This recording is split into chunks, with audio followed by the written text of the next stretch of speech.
Este programa es presentado por Pacific Rubiales, patrocinador de los hinchas inseparables de la Selección Colombia.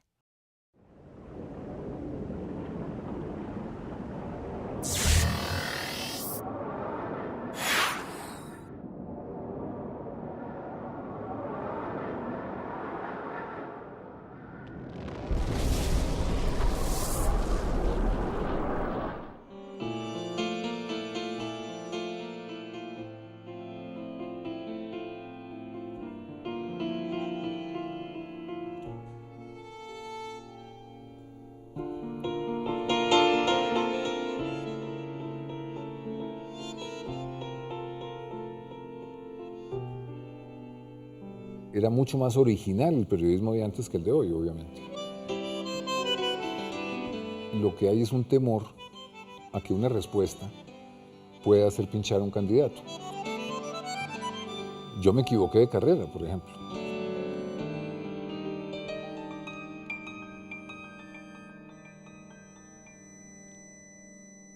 En todo esto, en el arte, en el periodismo, etcétera, hay un término, ¿no? Como el olfato, la visión, la capacidad de dibujar escenarios.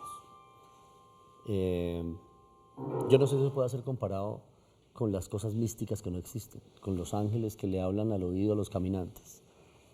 Yo creo que el olfato, sobre todo en periodismo, sí existe. Y una de las personas que lo tiene más desarrollado es su padre, porque no se trata de tocar un tema que todos los demás lo van a hacer igual, o no lo van a hacer igual, todos los demás lo van a tratar, sino saber cómo tratarlo.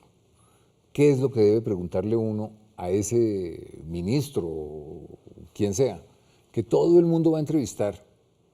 ¿Cómo lograr que la pregunta que uno le haga sea la pregunta que de verdad dé una respuesta que sea interesante? Pero eso puede ser relacionado como con un sexto sentido, como con un Yo creo que eso está relacionado con la información que tiene el periodista. pragmatismo. Yo creo que el periodista que más sabe sobre el tema Pues tiene es más el que puede herramientas. mejor orientar una entrevista Ya. y preguntar. Y por otro lado, ¿usted cree que los ángeles existen? Yo creo que los ángeles existen sobre todo para los arqueros. Cuando pegan el palo, ahí ¿Es hay el un ángel? ángel que se atravesó, ¿no? Y- Porque cuando uno dice, "Y lo metió y pum, se salió porque pegó en el palo", yo creo que ahí hay un ángel que pasó. ¿Y entonces qué dice el que pateó el penalti? ¿Que es un ángel caído?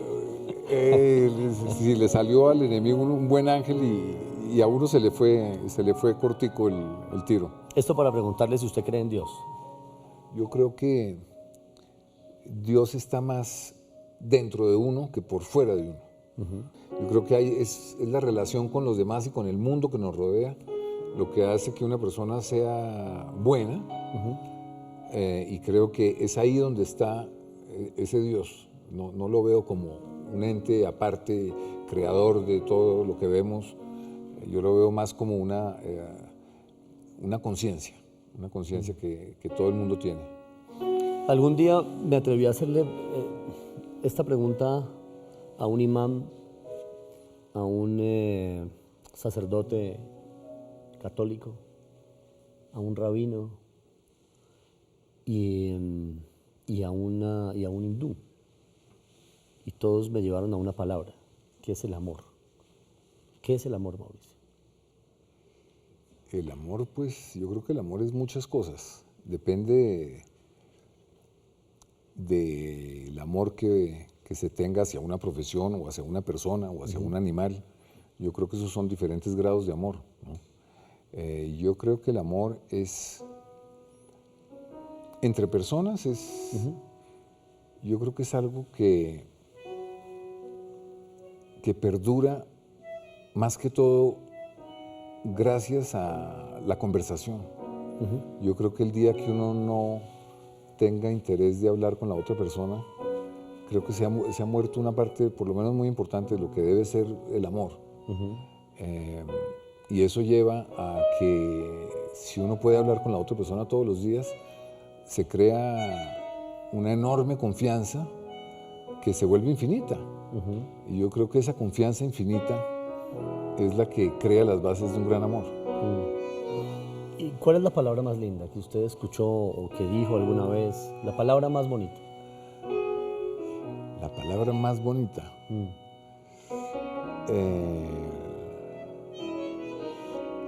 Pues me gusta chévere, parece muy simple, pero El es una concepto. palabra. Sí, me gusta el concepto de chévere porque es alegre, le va prácticamente a todo. Y fue una palabra que no existía cuando yo era chiquito y que de golpe la descubrimos en la universidad y formó parte del vocabulario después, y hoy forma pues, parte del vocabulario de todo el mundo. Entonces fue una palabra que como que se desarrolló a través de mi vida y por eso me gusta. El poder genera adicción, ¿cierto? El poder, además, en este oficio, pues, genera que la gente quiera seguir en él. Pues porque eso alimenta una cantidad de cosas, y el reconocimiento, y el aplauso, y la fama, y el éxito, pues es difícil que a un ser humano, es difícil, no digo que no, renuncie a él. Tiene unas cosas ahí que uno no sabe cómo funcionan. Pero usted en un momento determinado casi que lo hizo. ¿Qué lo motivó a hacer ese alto en el camino? ¿O no a ser el tipo de periodista exitoso que no quiere soltar nunca ese lugar? No, yo me fui del país porque me estuve obligado a irme. En la época de Pablo Escobar, pues las cosas con la prensa fueron muy difíciles. A mí me trataron de secuestrar y pues estaba entre los planes de Escobar esa. Y yo me fui pensando que me iba a quedar un año por fuera, pero circunstancias de la vida me llevaron a París y me quedé 17 años por fuera. Y me metí a otra cosa muy distinta al periodismo, que fue a tomar clases de dibujo, pintura y escultura. Y me cambió la vida para bien, yo creo, en ese momento, porque volver a clases cuando uno tiene 40 años es un placer inigualable. Yo creo que los excesos también forman. Recibes un nombre al nacer, pero el cariño de la gente que te admira puede llegar a darte otro. Es por ellos que mantienes siempre encendida la llama de tu lucha y con esfuerzo y perseverancia haces posible lo que muchos creen imposible. De un nombre no vive nadie, a menos que esté dispuesto a hacer que se le respete en el mundo entero. Un hincha no nace, se hace. Pacific Rubiales.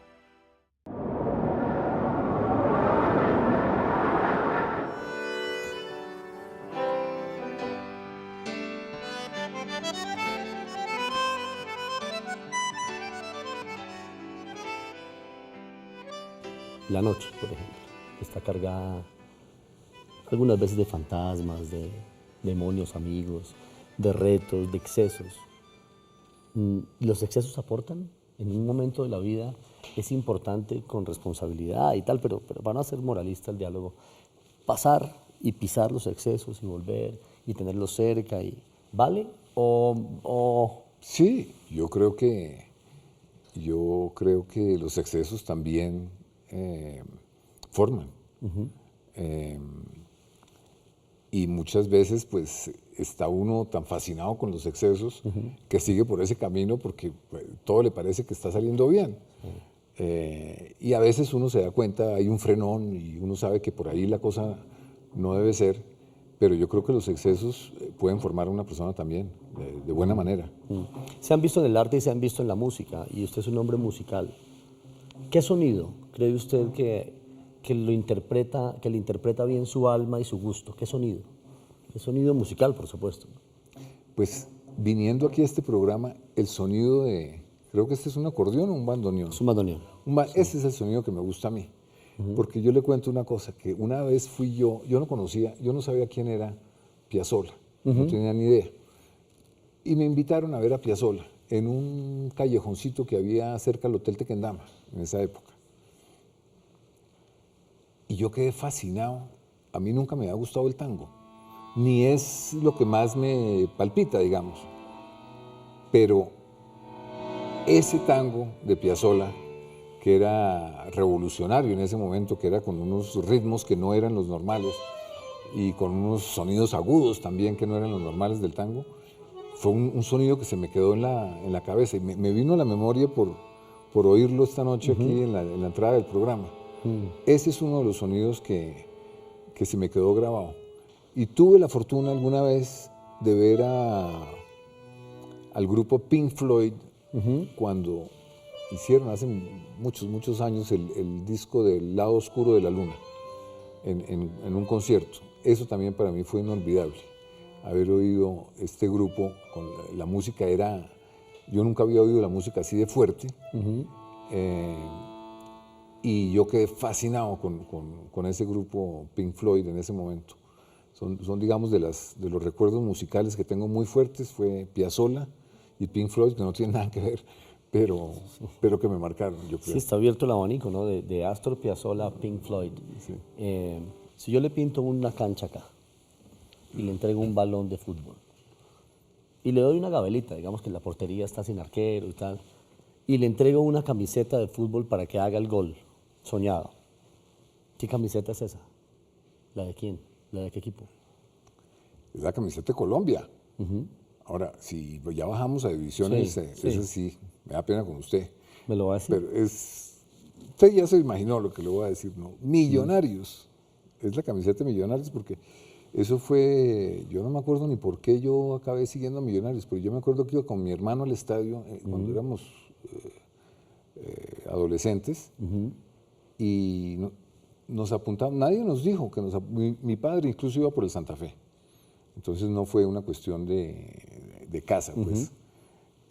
Acabamos... Ahí quedó matriculado. Ahí quedamos, sí, con muchas vergüenzas últimamente, pero ahí estamos matriculados. Bueno, Mauricio, aquí como para hacer unos símiles y entrar en la parte final del diálogo, que no quisiera que terminara. Usted como gran artista, reconocido, grandes exposiciones, ya todos lo sabemos y lo conocemos como gran periodista. Si yo tuviera y le entregara un lápiz y 2 papeles en blanco, ¿usted preferiría escribir el titular de una noticia que siempre haya querido comunicar? ¿O hacer el retrato o el dibujo o la pincelada de algún momento de inspiración en el que quiera llegar a concluir una obra?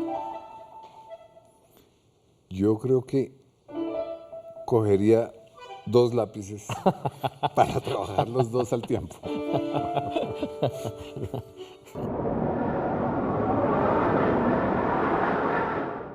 Aquí se habla de izquierda, de derecha, la guerrilla, la no sé qué. Personalmente creo que todos esos términos están mandados a recoger. Recibes un nombre al nacer, pero el cariño de la gente que te admira puede llegar a darte otro. Es por ellos que mantienes siempre encendida la llama de tu lucha y con esfuerzo y perseverancia haces posible lo que muchos creen imposible. De un nombre no vive nadie, a menos que esté dispuesto a hacer que se le respete en el mundo entero. Un hincha no nace, se hace.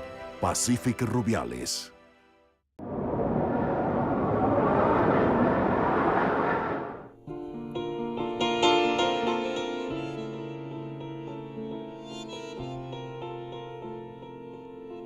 Cuando viene el atardecer y va acabando todo, uno tiene derecho también a buscar el lugar donde va a reposar sus últimas horas. ¿Dónde le gustaría morirse? A mí me gustaría morirme tal vez frente al mar, porque ahí es donde ve uno un gran paisaje al infinito, con un sonido permanente de la naturaleza, pero no me gustaría frente al mar en un sitio turístico o con mucha gente, tal vez por allá en una cabaña, en una playa prácticamente solitaria. Eso me gustaría como sitio ideal para morir. ¿Usted cree que alguna vez, algún día nuestro país va a salir de los lugares oscuros donde aún sigue patinando? ¿O usted cree que parece como una condena, que se repite y se repite y se repite y se repite? Pues de lo que me ha tocado vivir a mí en mi periodo pues, sobre esta tierra, parece muchas veces una condena. Es difícil predecir que esta situación o esta pesadilla se va a solucionar pronto porque hay muy malas costumbres entre los colombianos y todo lo arreglamos a bala. Entonces, nos hace falta, yo creo, una gran educación en que nos muestre que todos somos finalmente iguales e igual de importantes. La persona más humilde y la persona más rica deberían contar lo mismo. Y eso es lo que no hemos podido inculcarle a la gente. Todo el mundo es echando piches para salir adelante, pasando por encima de los demás. Yo creo que es un mínimo de educación, no hay que pedir mucho más, pero muchas veces los menos educados son los más poderosos. Entonces, eso es otra de las grandes contradicciones del país. Los que han tenido educación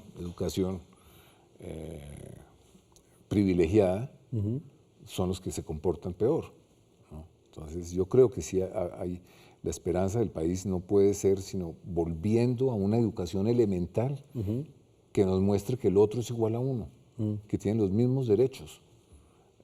Eso que es una cosa que debería ser de alguna manera fácil y mínima. Y como funciona lo que se llama una verdadera democracia. Eso no lo tenemos en Colombia. Usted se para en cualquier esquina y está el tipo que va pitando, porque el otro no arrancó en el segundo que él quiere, el bus que le echa a usted la ducha de humo negro.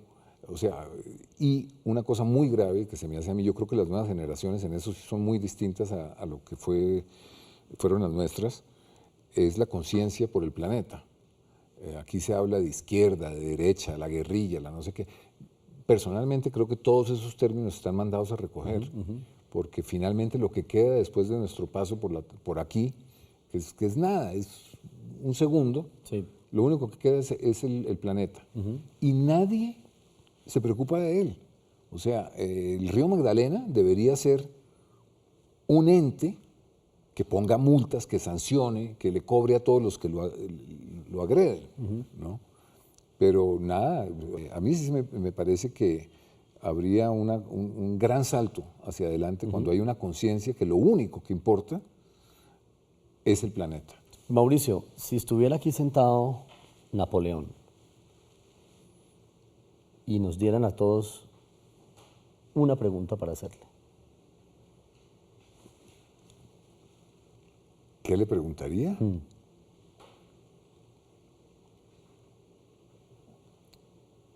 ¿Hubiera usted, sabiendo lo que le pasó, hubiera usted planeado la batalla de Waterloo de una manera diferente? Tal vez le preguntaría eso. Y entonces nos cambian el personaje, es como entrevistas con los muertos, ¿le parece bien? Vamos a hacer ese ejercicio. Y entonces nos cambian el personaje y nos ponen a Hitler. Ese sí. ¿Qué pregunta le haría yo?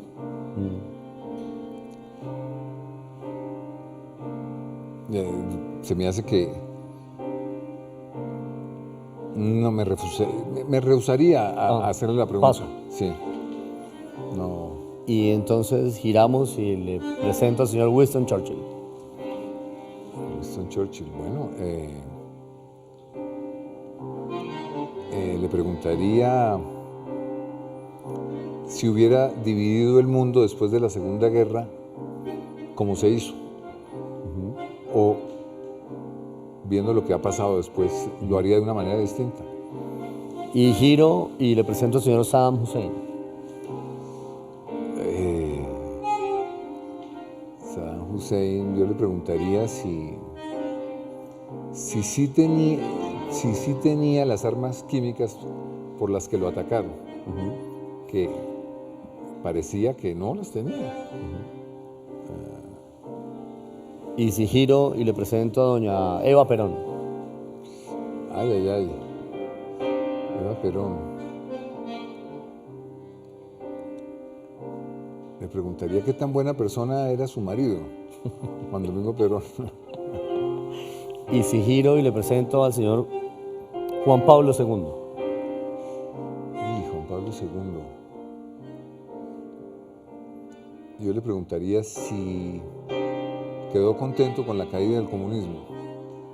Y si giro y no hay nadie y le digo, ¿quién le gustaría que estuviera ahí, vivo, para poderle haber preguntado algo? ¿Quién sería? Vivo. Yo creo que el Papa actual sería un tipo muy interesante para una entrevista, porque veo que no está formado, pues que lo hayan dicho, diga esto, haga aquello. Es un tipo muy espontáneo, que ha tocado todos los temas con gran sencillez y que creo que de todos los papas, por lo menos de los que me ha tocado a mí, es para mí el más interesante. Y para terminar, ¿a quién escogería para regalarle un dibujo suyo o una pintura o una escultura? ¿A quién? A mi profesor francés, de quien tanto aprendí. Él sería el primero al que le regalaría algo de eso. Mauricio, gracias. Muchas gracias.